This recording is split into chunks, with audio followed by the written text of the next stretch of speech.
નમસ્કાર મિત્રો, ફરી એકવાર આપણી યુટ્યુબ ચેનલ પર નવા વિડીયો સાથે આપનું હાર્દિક સ્વાગત કરું છું। જો તમે આ ચેનલ પર નવા હો તો આપણી ચેનલને સબસ્ક્રાઈબ કરી લેજો, જેથી આપને સરકારી તેમજ પ્રાઇવેટ ભરતી વિવિધ યોજનાને લગતી અવનવી અપડેટ્સ મળતી રહે। અને જો તમે અમારા વોટ્સઅપ ગ્રુપમાં જોડાયા ના હો તો તેની લિંક નીચે ડિસ્ક્રિપ્શન બોક્સમાં આપેલી છે, ત્યાંથી તમે જોડાઈ શકો છો, જેમાં આપને વિડીયોને લગતી ડેઇલી પીડીએફ તેમજ અન્ય ભરતી વિશેની તમામ। નમસ્કાર મિત્રો, તો વાત કરશું ગુજરાત રાજ્ય માર્ગ વાહન વ્યવહાર નિગમ એટલે કે GSRTC દ્વારા કંડક્ટર કક્ષા માટે મિત્રો 4318 જેટલી જગ્યાઓ માટે ભરતી માટેની જાહેરાત આવેલી છે। મિત્રો વિડીયોમાં સંપૂર્ણ માહિતી મેળવીશું। શૈક્ષણિક લાયકાત, પગાર ધોરણ, અરજી ફોર્મ કેવી રીતે ભરવું તેમજ અન્ય જે વિગતો છે તેના વિશેની સંપૂર્ણ માહિતી, તો તમે છેલ્લે સુધી વિડીયોમાં બન્યા રહેજો।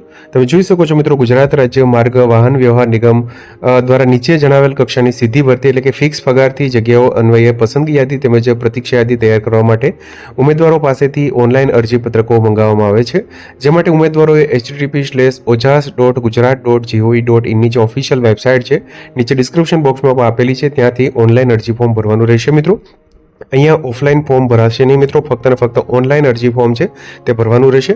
તમે જોઈ શકો છો ઉમેદવારે જેમાં 10 KB માટેનો ફોટો તેમજ સિગ્નેચર 10 KB સાઇઝનું તેમજ તેની માપ સાઇઝ પ્રમાણે જે JPG ફોર્મેટમાં સ્કેન કરીને અપલોડ અરજીપત્રકમાં કરવાનું રહેશે। મિત્રો ઓનલાઈન અરજીપત્રકમાં અરજદારે પોતાનો જ ફોટો અને સહી અપલોડ કરવાની રહેશે, અન્યથા અરજીપત્રક છે તે રદ ગણવામાં આવશે। વિગતવાર જોઈએ મિત્રો તો તમે જોઈ શકો છો કંડક્ટર કક્ષા માટેની આ જગ્યા છે, કુલ 4318 જેટલી મબલક જગ્યાઓ મિત્રો છે। સારી એવી ભરતી કહી શકાય। જગ્યાઓ માટે 5 વર્ષ માટે 26,000 રૂપિયા પ્રતિમાસ ફિક્સ પગાર ધોરણ અહીંયા મળવાપાત્ર રહેશે। મિત્રો ઓનલાઈન અરજી કરવા માટેના સમયગાળાની વાત કરીએ તો તારીખ 6/6/2026 થી 5/7/2026 સુધી 23 અને 59 કલાક સુધી ઓનલાઈન અરજી ફોર્મ તમે ભરી શકશો। મિત્રો તેમજ અરજીપત્રકની ફી છે, જે ઓનલાઈન અરજી ફી છે મિત્રો, તે તમે 6/6/2026 થી 7/7/2026 સુધી અરજી પત્રકની ફી છે તે ભરી શકશો। જગ્યાઓ વિશે વિગતવાર વાત કરીએ કેટેગરી મુજબ તો 4318 જગ્યા છે, જેમાં બિન અનામત કેટેગરી એટલે કે જનરલ કેટેગરી માટે સામાન્ય પુરુષ ઉમેદવારો માટે 1562, મહિલા ઉમેદવારો માટે 768 જગ્યા છે।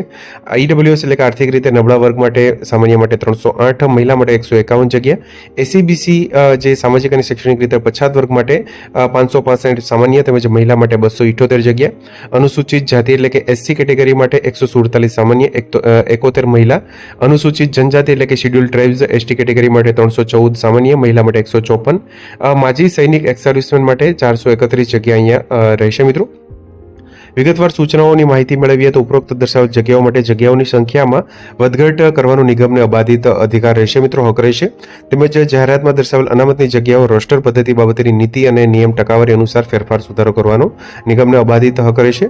જે ઉમેદવારે આ કક્ષાની એકથી વધુ અરજીપત્રક ભરેલ હશે તે ઉમેદવારોનું અંતિમ ભરેલ અરજીપત્રક જ વિચારણામાં લેવામાં આવશે। એટલે કે જે તમે જો સપોઝ કે 2 થી 3 અરજીપત્રક ભરેલા હોય તો જે અંતિમ જે અરજીપત્રક ભરેલું હશે તે માન્ય ગણવામાં આવશે। મિત્રો તે સિવાયના જે અરજીપત્રક છે તે આપોઆપ રદ થવાને પાત્ર થશે। ખાસ તમે જોઈ શકો છો મિત્રો, કોઈ પણ ઉમેદવારે એકથી વધુ અરજીપત્રક ભરેલ હોય અને અલગ અલગ અરજીપત્રકમાં પોતાનું નામ, પિતાનું નામ, અટકમાં સ્પેલિંગમાં મિસ્ટેક કરેલ હોય, એન્ટ્રી કરવામાં મિસ્ટેક હોય તો ખાસ તમે જોઈ શકો છો એક કરતાં વધુ જે કોલ લેટર મળવાપાત્ર થશે। જે માટે ઓપ્ટિકલ જે OMR લેખિત પરીક્ષા સમયે રૂબરૂ ID પ્રૂફ રજૂ કરી હતી। સાચી માહિતીમાં વાળા કોલ લેટર માટે ઓપ્ટિકલ જે OMR પરીક્ષા લેખિત પરીક્ષા આપવા મળશે। અરજીપત્રક ભરનાર તમામ ઉમેદવારોએ 100 ગુણની OMR એટલે કે ઓપ્ટિકલ જે માર્ક રીડિંગ OMR પરીક્ષા છે તે આપવાની રહેશે। મિત્રો તેમજ OMR ની જે પરીક્ષામાં ઉપસ્થિત રહેનાર ઉમેદવારો પૈકી જે સૌથી ઊંચું મેરિટ ધરાવતા ઉમેદવારોને જાહેરાતમાં દર્શાવેલ કેટેગરી મુજબ તેમજ દસ્તાવેજ ચકાસણી માટે એક જગ્યા સામે 1.5 જગ્યા એટલે કે એક ઉમેદવાર માટે સપોઝ કે 100 જગ્યા હોય તો 150 ઉમેદવારોને અહીંયા જગ્યા માટે જે પ્રમાણપત્રની ચકાસણી માટે બોલાવવામાં આવશે। મિત્રો રૂબરૂમાં આ જાહેરાત અન્વયે પસંદગી પામનાર ઉમેદવારોને નિગમની જરૂરિયાત મુજબ કોઈપણ વિભાગ ડેપો ખાતે નિમણૂક આપવામાં આવશે। તેમજ નિમણૂક પામેલ ઉમેદવારની 2 વર્ષ દરમિયાન કામગીરીની સમીક્ષાના નોકરીના 2 વર્ષ પૂર્ણ થયેથી કરવામાં આવશે અને જો કામગીરી સંતોષકારક જણાય તો જ બાકીના સમય માટે ચાલુ રાખવામાં આવશે। કક્ષાને લગતી વિગતની વાત કરીએ તો વિઝન અહીંયા ચોખ્ખું વિઝન ધરાવતો હોવો જોઈએ। વયમર્યાદા 18 થી 35 વર્ષની રહેશે, જ્યારે અનામત વર્ગના ઉમેદવારો માટે નિયમાનુસાર ઉપલી વયમર્યાદામાં છૂટછાટ મળવાપાત્ર થશે। લઘુત્તમ શૈક્ષણિક લાયકાતની વાત કરીએ તો ધોરણ 12 પાસ થયેલા ઉમેદવારો માટે આ સારી તક કહી શકાય। મિત્રો લાયસન્સની વાત કરીએ તો પ્રાદેશિક વાહન વ્યવહારની કચેરી તરફથી મળેલ વેલિડ કંડક્ટર લાયસન્સ તથા બેઝ ધરાવતા હોવા જોઈએ।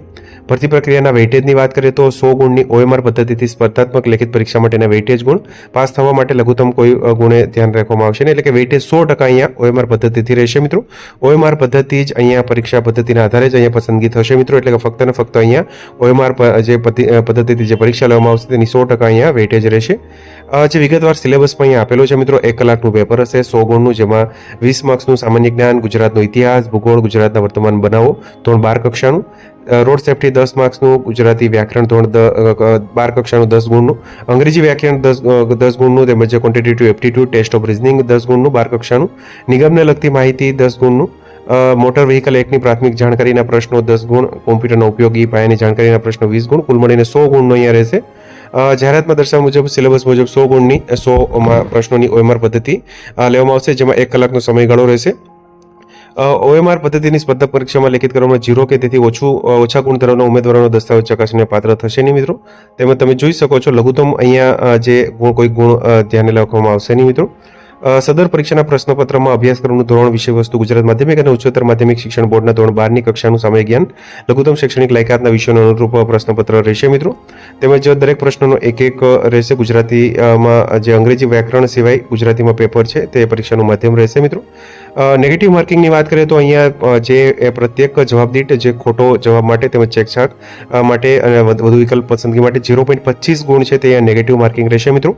એટલે કે ઈનો ઓપ્શન પણ આપવામાં આપેલો છે મિત્રો. જો ઈનો ઓપ્શન પસંદ કરશો તો જે 0.25 છે તે કાપવામાં આવશે નહીં. એટલે કે મિત્રો 4 પ્રશ્ન તમારા ખોટા પડશે તો 1 માર્ક્સ અહીંયા નેગેટિવ થશે, અથવા તો 1 પ્રશ્ન ખોટો પડશે તો 0.25 છે તે અહીંયા માર્ક્સ તમારા કપાશે. ઉમેદવાર આઈડી પ્રૂફ માટે ઇલેક્શન કાર્ડ, ડ્રાઇવિંગ કાર્ડ વગેરે તમે હાજર જે પરીક્ષા વખતે રાખવાનું રહેશે. ભૂરી અથવા તો કાળી બોલપેનનો જ ઉપયોગ કરવાનો રહેશે OMR માટે. પગાર ધોરણની વાત કરીએ તો પસંદગી પામનાર ઉમેદવારોએ કંડક્ટર કક્ષામાં 5 વર્ષ માટે માસિક 26,000 ફિક્સ પગારથી કરારી આધારિત નિમણૂક આપવામાં આવશે. તેમજ તેઓને નિયમાનુસાર મળવાપત્ર ભથ્થા કે લાભો સિવાયના કોઈપણ ભથ્થા કે અન્ય લાભ મળવાપત્ર થશે નહીં.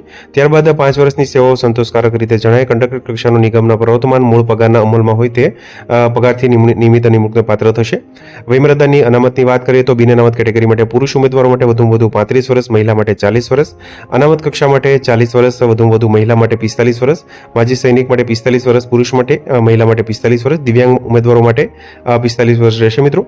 18 થી 35 વર્ષ એટલે કે જન્મ તારીખ 5/7/1991 થી 5/7/2008 સુધીમાં હોય તે ઉમેદવારો. તમે જોઈ શકો છો તમામ અનામત વર્ગના ઉમેદવારોને ઉપલી વયમર્યાદામાં 5 વર્ષની છૂટછાટ મળવાપાત્ર થઈ શકશે મિત્રો, જેની માહિતી પણ અહીં આપેલી છે. જન્મ તારીખની પણ માહિતી આપણે આગળ આપેલી છે. શૈક્ષણિક લાયકાતની પણ આપણે આગળ વાત કરી છે તે મુજબ ધોરણ 12 પાસ થયેલા હોય, તેમજ ડિપ્લોમાના કિસ્સામાં ધોરણ 10 પછી ડિપ્લોમા કરવામાં આવેલ હોય તેવા કિસ્સામાં 10+3 કે તેથી વધુ વર્ષનો કોર્સ અલગથી કરેલો કોર્સ માન્ય ગણવામાં આવશે. તેમજ તમે જોઈ શકો છો મિત્રો જે ધોરણ 12 પાસની માર્કશીટ ગુજરાત માધ્યમિક અને ઉચ્ચતર માધ્યમિક શિક્ષણ બોર્ડ તથા અન્ય સમકક્ષ બોર્ડનું માન્ય રહેશે. ત્યારબાદ અનામતનો લાભ માટેની વાત કરીએ તો મિત્રો ખાસ જે તે વર્ષમાં કઢાવેલું હોય તેવા ઉમેદવારો, અહીંયા જે નિયત સમયગાળામાં કઢાવેલું હોય તેવા ઉમેદવારો અહીંયા જે નોન ક્રિમિનલ સર્ટિફિકેટ છે તેમજ EWSનું સર્ટિફિકેટ છે તે તમે જોઈ શકો છો, તેની માહિતી અહીં આપેલી છે.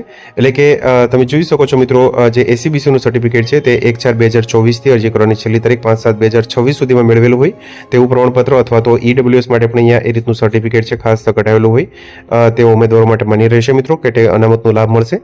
ઉમેદવારે ઓનલાઈન અરજી કરતા સમયે વેલિડ કંડક્ટર લાયસન્સ તથા બેઝ ધરાવતા હોય તેની વિગત ઓનલાઈન અરજીપત્રકમાં દર્શાવવાની રહેશે. જે અરજી કર્યા તારીખે ઓનલાઈન અરજીપત્રકમાં દર્શાવેલ કંડક્ટર લાયસન્સ તથા બેઝ વેલિડ નહીં હોય તો અરજીપત્રક છે તે રદ ગણવાના પાત્ર થશે મિત્રો. તમે જોઈ શકો છો મિત્રો અનુસૂચિત જાતિ, અનુસૂચિત જનજાતિના જે પ્રમાણપત્રો ખાસ ખરાઈ સંદર્ભે પણ માહિતી અહીં આપવામાં આવેલી છે મિત્રો.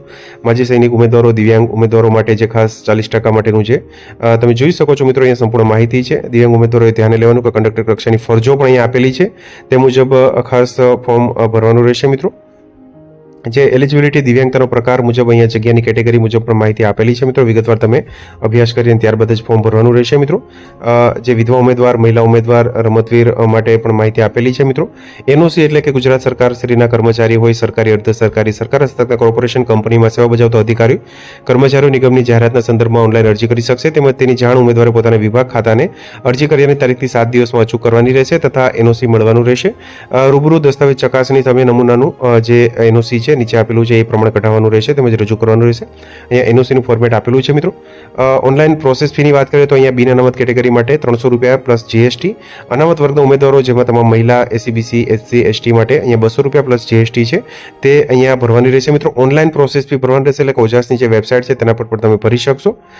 અન્ય સૂચનાઓ પણ અહીંયા આપેલી છે મિત્રો, વિગતવાર તમે અભ્યાસ કરી શકશો. અરજી કરવા માટે ખાસ તમે જોઈ શકો છો નીચે ડિસ્ક્રિપ્શન બોક્સમાં લિંક આપેલી છે ઓજાસની, તેના પર જઈ અને ખાસ જે ફૂદડી એટલે કે લાલ કલરની નિશાની હોય તેવા અહીંયા આપેલી છે તે મુજબ ફૂદડી જે ભરેલું માર્ક છે તે સંપૂર્ણ માહિતી અહીંયા ભરવાની રહેશે. અને ત્યારબાદ કન્ફર્મેશન નંબર મિત્રો આવશે તેમજ અરજી ફોર્મ છે તે ખાસ પ્રિન્ટ કાઢી અને ઓનલાઈન અરજી પ્રોસેસ ફી છે ખાસ ભરી અને ત્યારબાદ જે કન્ફર્મેશન નંબર આવશે મિત્રો તેમજ જે અરજી કર્યાનું જે પ્રિન્ટ આઉટ છે ખાસ મિત્રો સાચવીને રાખવાની રહેશે અરજી ફોર્મની. તો આથી મિત્રો GSRTCમાં આવેલી જે કંડક્ટર માટેની 4300 કરતાં વધુ જગ્યાઓ માટેની ભરતી માટેની જાહેરાતની સંપૂર્ણ માહિતી. જો ભરતી બાબતે કંઈ ક્વેશ્ચન હોય તો નીચે ડિસ્ક્રિપ્શન બોક્સમાં જે નીચે કોમેન્ટ બોક્સમાં પણ તમે જણાવી શકશો મિત્રો. તો મિત્રો, જો વિડીયો પસંદ આવ્યો હોય તો લાઇક કરજો તેમજ તમારા મિત્રો સુધી શેર કરજો. વધુમાં ચેનલને સબસ્ક્રાઈબ કરી લેજો જેથી આપને આવી વિવિધ માહિતી મળતી રહે. મિત્રો, વિડીયો જોવા બદલ આપનો ખૂબ ખૂબ આભાર. મળીએ એક નવા વિડીયો સાથે. ત્યાં સુધી જય હિન્દ, ભારત માતા કી જય.